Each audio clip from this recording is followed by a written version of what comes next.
When life feels like a hurricane, sometimes the greatest victory isn't climbing the mountain. It's remembering where we left our keys. Or, let's be real, brushing our teeth before collapsing face first into bed.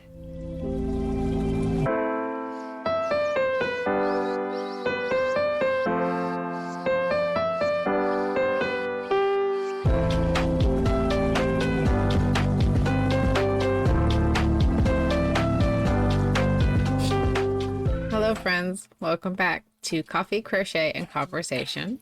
As always, I'm Stephanie, and today we're going to dive into the magic of small wins. Because sometimes surviving the chaos deserves a gold medal all by itself. So, our weekly check in after weeks of slow climbs on the treadmill. This week I cranked up the speed. My brain is thrilled, because apparently it needs to believe I am auditioning for Survivor Cardio Edition before it thinks it counts as exercise. Crochet, I finally got inspired for a new project, repurposing old shirts. But of course, the universe said, cool idea, but you need a special tool. So now I'm in the waiting zone, basically staring at my yarn like it's going to magically transform itself if I glare hard enough. Patience is my stitch of the week, but I'm excited to see if it turns out like it does in my head. Other than that, the weather finally broke, which feels amazing, but it also means pool season is ending, which I'm not thrilled about closing it down, but I am thrilled to stop fishing soggy leaves out every morning. Bittersweet win.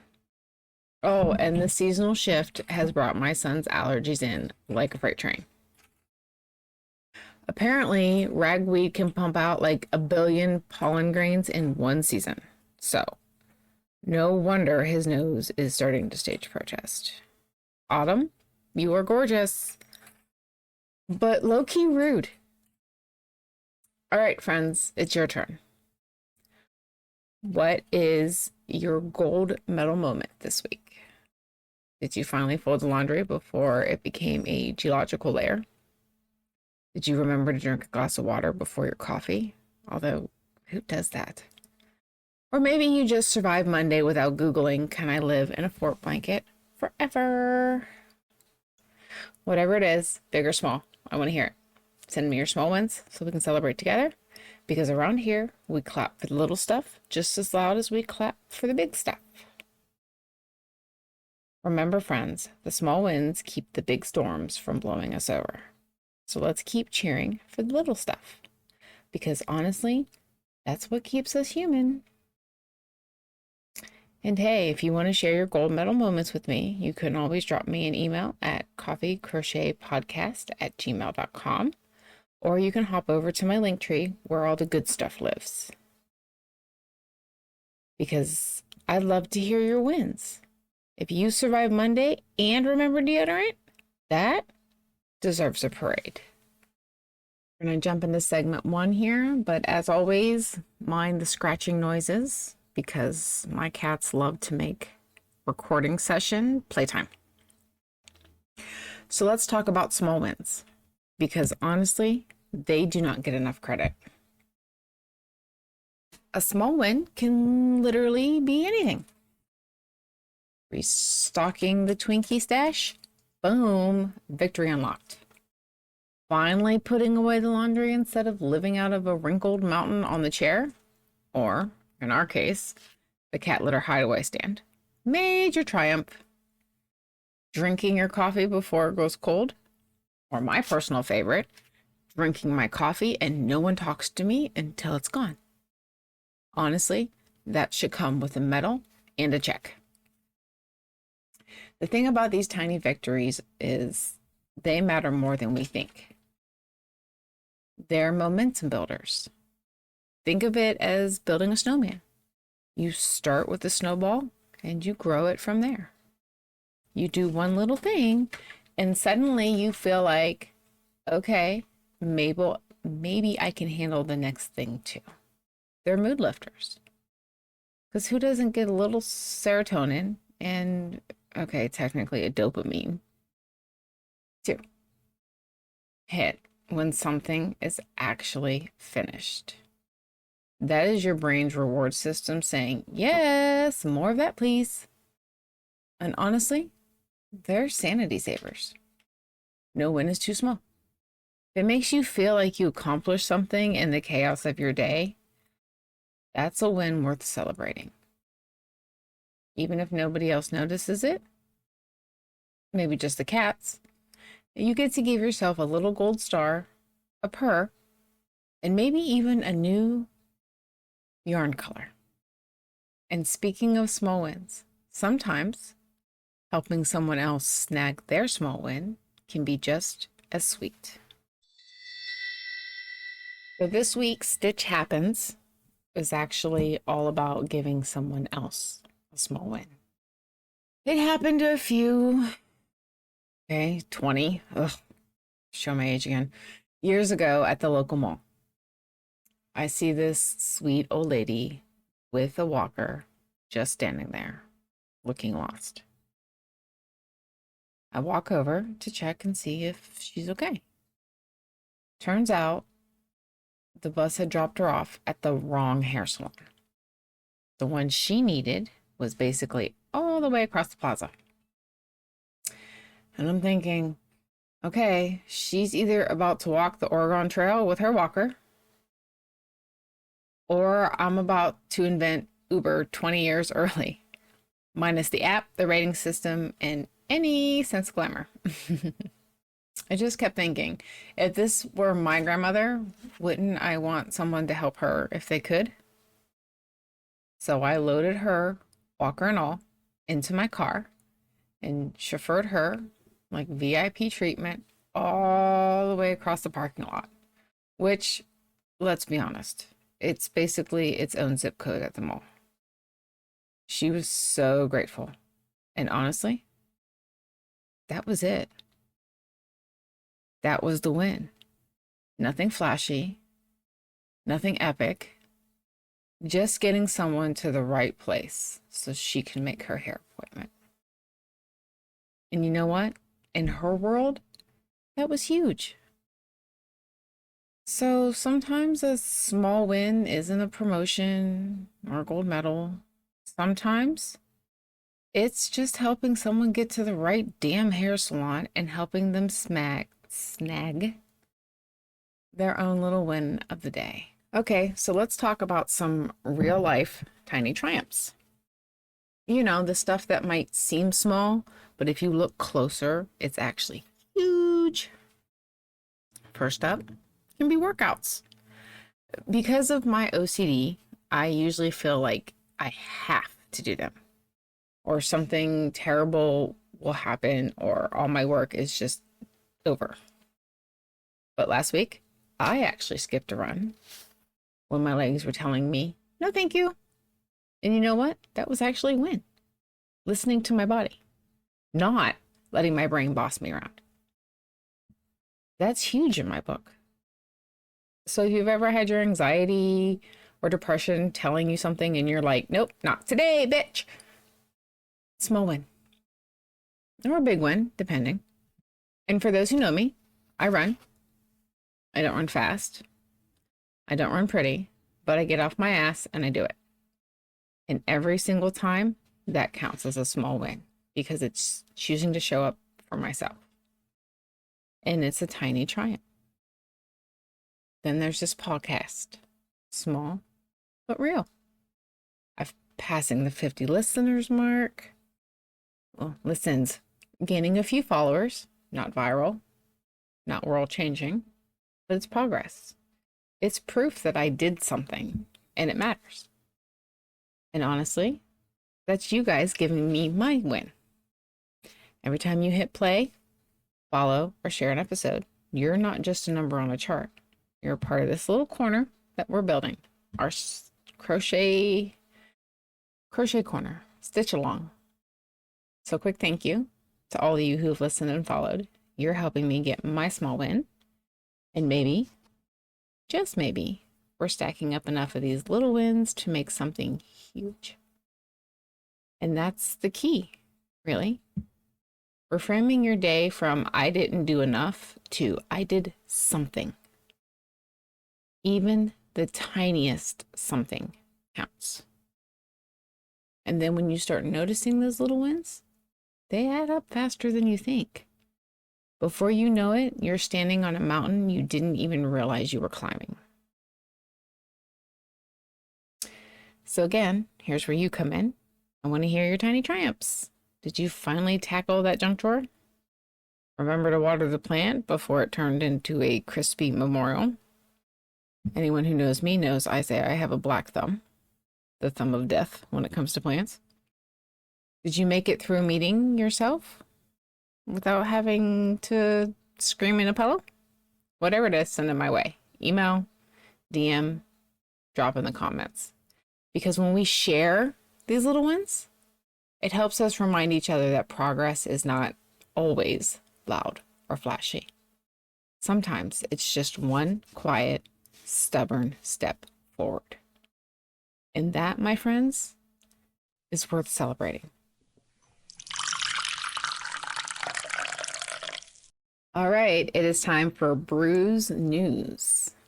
So grab your coffee, let's sip and talk some headlines. There's already plenty of noise out there about immigration and ICE this week. And it's important. But hear what might be slipping under the radar while everyone's looking the other way.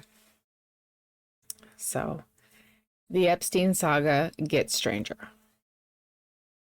Right now, the book is in the headlines, but let's talk about some things that have to deal with Epstein that kind of got thrown out of the spotlight. O'Keefe Media Group, run by James O'Keefe, known for selectively edited hidden camera stings, dropped footage of Joseph Schnitt, who is a senior DOJ staff, recorded during what he thought was a dating app meetup. On tape, Schmidt claimed the department would redact every Republican or conservative name from the Epstein files, so the release would only damage Democrats, and that Ghislaine Maxwell was moved to a lower security prison to keep her mouth shut. Now, the DOJ says his comments have absolutely zero bearing on reality, and were just his personal opinion based off of media reports and not insider knowledge. Schnitt himself says he was set up and that his remarks came from what he read in the news, not from his work. Two sources saying opposite things. It's kind of truth and the lies kind of thing. So he said it, what he said before and after it could be edited. Take of it what you will. Then we have House Speaker Mike Johnson, and he tossed in his own curveball. After Trump repeatedly called Epstein a scandal as a Democrat Epstein hoax, Johnson told reporters Trump was actually an FBI informant in the case, the first time anyone in leadership has made that claim. And then a few days later, Johnson's office walked it back, saying he was repeating what the victims' attorneys had said about Trump being willing to help prosecutors more than a decade ago. Not that he was a formal informant. Trump is trying to distance himself as far as he can from Epstein. In this case, I think it's pointless. What is in the card is kind of gross, but it's not bad. It doesn't mean Trump did anything wrong. So this is definitely a case of the cover-up's worse than the crime. As far as the birthday card goes, not what else he's been accused of, but as far as just that birthday card, like, you're making more attention to yourself by denying it than just saying, it was how many years ago? Yeah, I wrote it. Who cares? Whether you buy it or not, it's one more stitch in a pattern of eroding the public's trust. So let's slip to something that's important, especially to me. So, you know when you're halfway through a blanket and you realize a stitch has been slipping for like rows? You can keep going, but the whole thing is going to warp. So this week, we're going to talk about the stitch slipping in our public health system and whether anyone is actually going to fix it before the whole pattern unravels. So on Thursday of last week, not this week, the week before, Health and Human Service Secretary Robert F. Kennedy Jr. spent 3 hours in the Senate hot seat.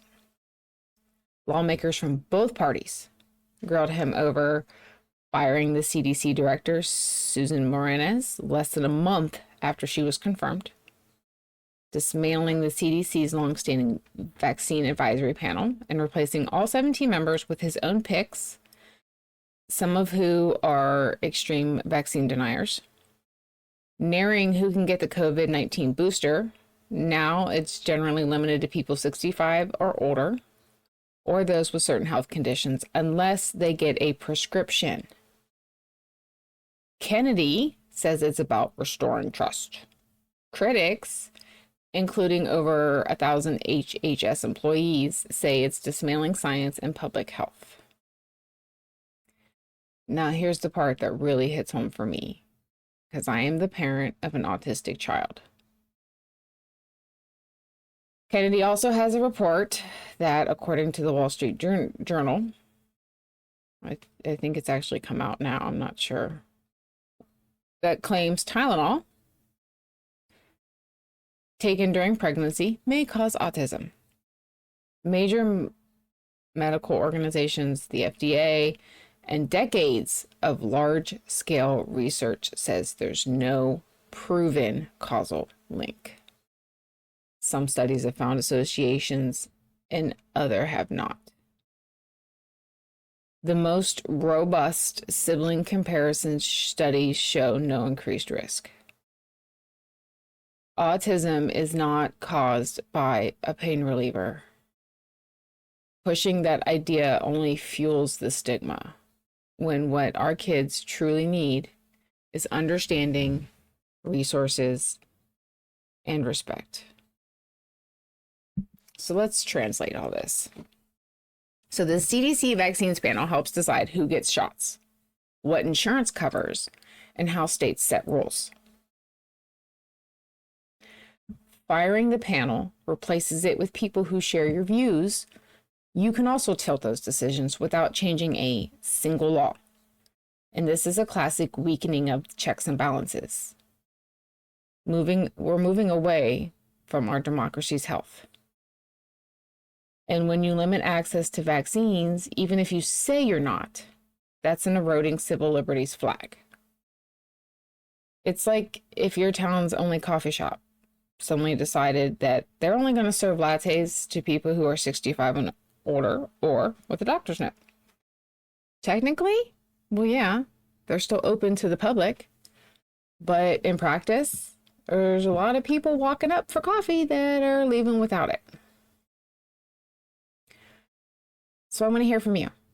Have you seen a local decision that looks small on paper, but change who gets access to something important, such as healthcare, schools, library? Send me your stories, voice notes, DMs, carrier pigeons, and we'll share a few. Democracy, like crochet, is all about tension. It's too loose, it's gonna fall apart and look janky. Too tight, and it's gonna warp into something unrecognizable. This week's stitch slipped in public health. Next week, if we're lucky, someone will pick it back up. As always, you can get in more information on these. I like to use Midas Touch, Legal AF, YouTube, Substack, Apple Podcast. There's also I Like Ground News. I like their bias and blind spot. It's, to me personally, it's worth the money. It's where I get most of my information. So you can go there and see the sources for yourself and make your own judgment. Before we close this segment of Brews News, let me pour you one last thought. Yesterday, Charlie Kirk was assassinated, and he passed away due to his injuries. I did not agree with anything Charlie Kirk said, far from it.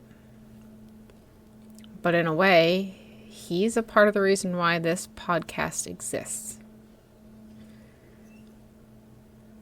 Empathy is easy when it's someone that we agree with. But the real test for an empathetic person is showing it towards those people we don't.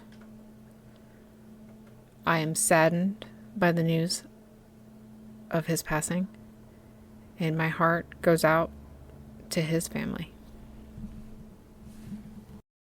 All right, let's flip the focus for a minute.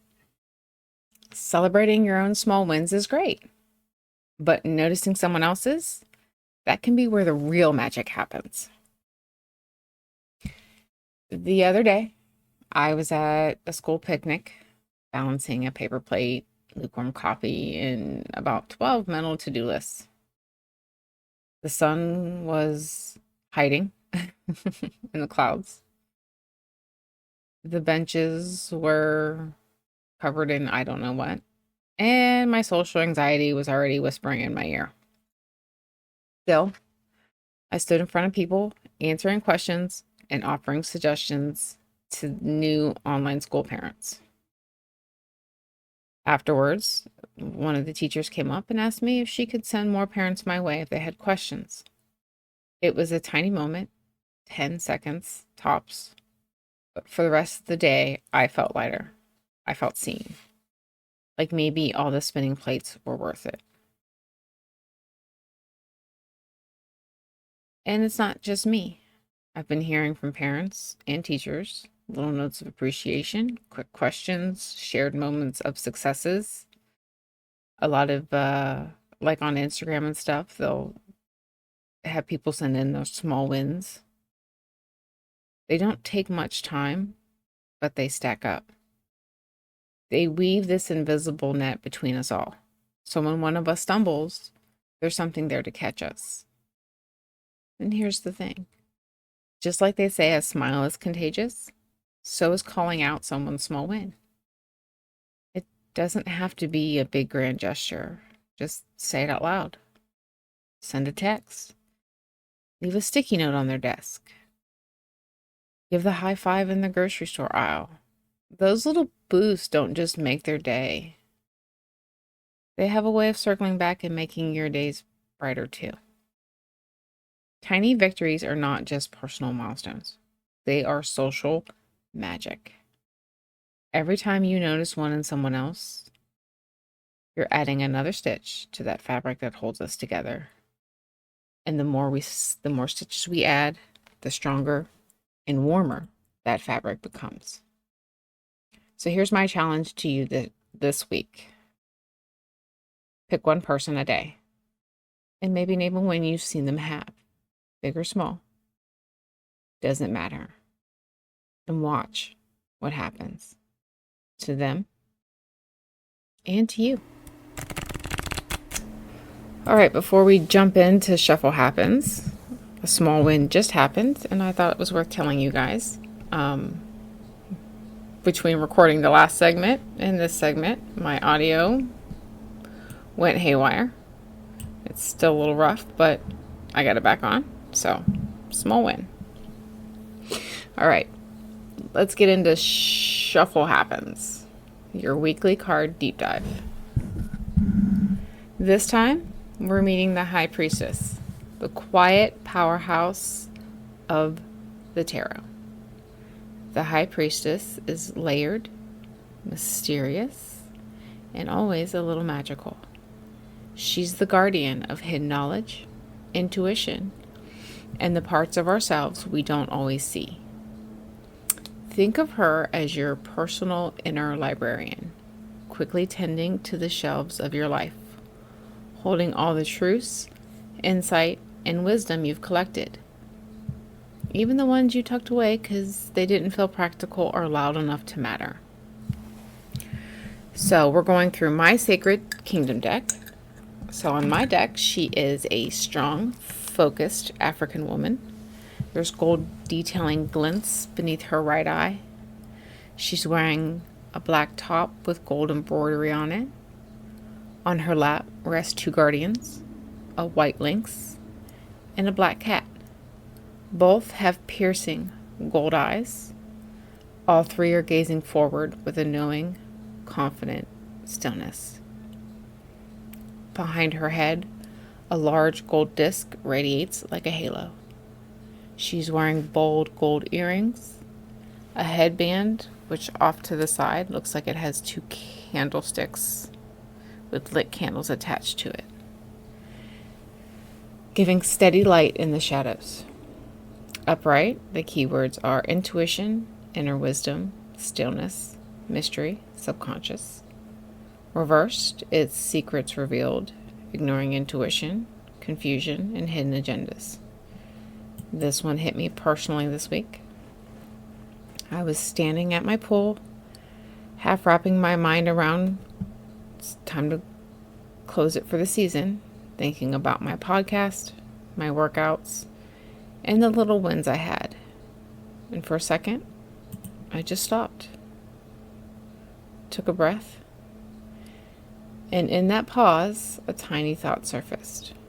I got this. I know what I need to do next. That's the High Priestess energy. Quiet, internal, easy to miss if you're too busy rushing around. It is not a lightning bolt, but a ripple. But if you notice it, it can change your whole direction. So this week, channel a little of that energy. Slow down, observe, trust yourself. Your inner guidance is already there. You just have to notice it. And when you do, celebrate it. Because yes, a little win is still a win. And that's your card for the week. Keep your eyes open for your High Priestess moments. Tell me when you find one. Shuffle happens, but you get to decide how to read it. All right, friends, let's wrap this up. Remember, small wins aren't small. They are survival magic. Every tiny victory, every little triumph, it all counts. And tying into our bruised news, that is really big for autistic kids and parents of autistic kids. So sometimes something simple as, your kid says I love you to some autistic parents, it's their whole day. Like that little tiny thing is a big thing for them. So celebrate it, own it, and let it keep you moving forward. Thank you so much for spending part of your day with me. If you enjoyed the episode, hit follow or subscribe. Check out my Linktree. You'll find the podcast, my TikTok and Instagram are on there, all in one spot. Your support means the world, and I cannot wait to hang out again with you next week. Until then, keep celebrating all the small wins. Maybe snag yourself a Twinkie while you're at it. And as always, keep your stitches sassy and your coffee strong.